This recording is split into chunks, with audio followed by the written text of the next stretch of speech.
the making of a global world.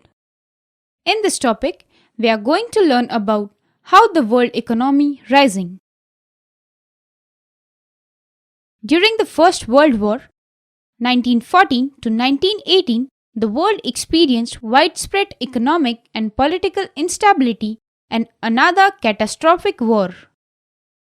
The First World War involved leading industrial nations which now harnessed the vast powers of modern industry to inflict the greatest possible destruction on their enemies.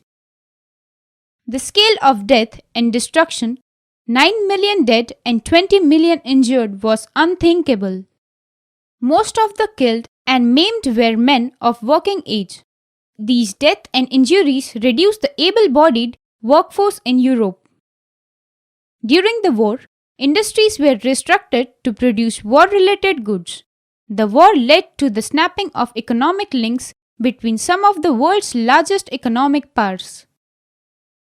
After the war, Britain found it difficult to recapture its earlier position of dominance in the Indian market and to compete with Japan internationally. The war had led to an economic boom, that is, to a large increase in demand, production, and employment. When the war boom ended, production contracted and unemployment increased.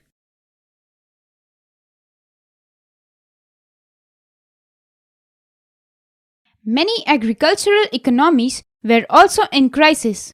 Grain prices fell, rural incomes declined, and farmers fell deeper into debt. In the US, recovery was quicker and the economy resumed its strong growth in the early 1920s.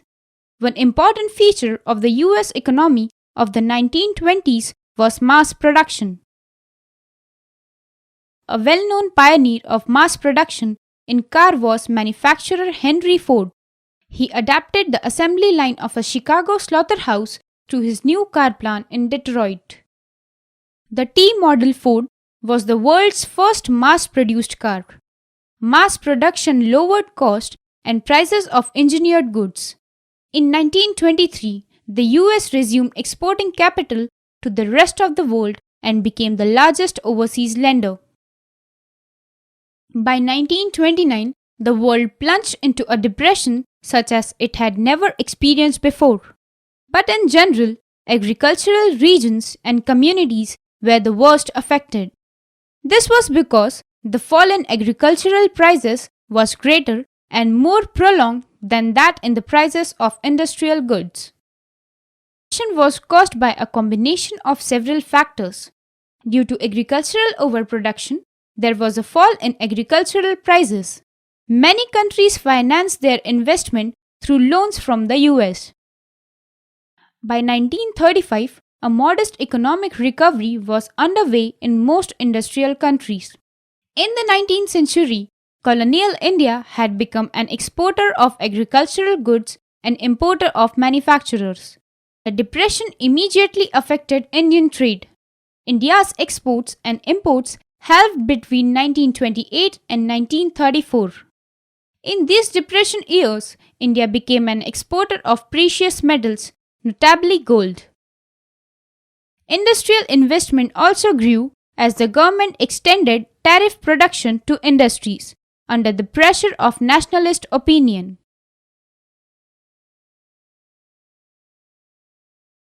During Second World War, also death and destruction was enormous.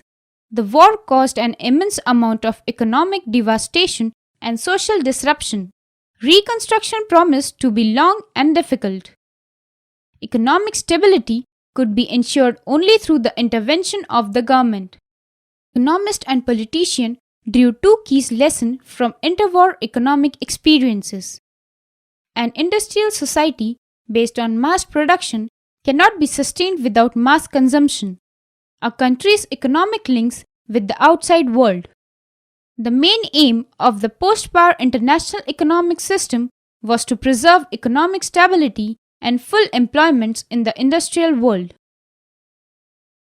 The Bretton Woods Conference established the International Monetary Fund (IMF) to deal with the external surpluses and deficits to its members' nation.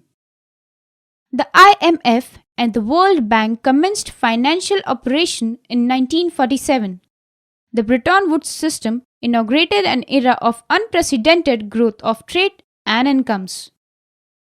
IMF and the World Bank were not equipped to cope with the challenge of poverty and lack of development in the former colonies. The industrial world was also hit by unemployment that began rising from the mid 1970s.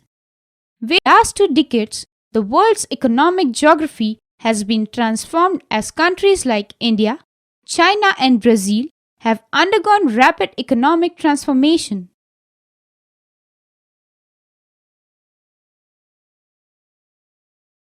That is all in this topic. Have fun, enjoy learning.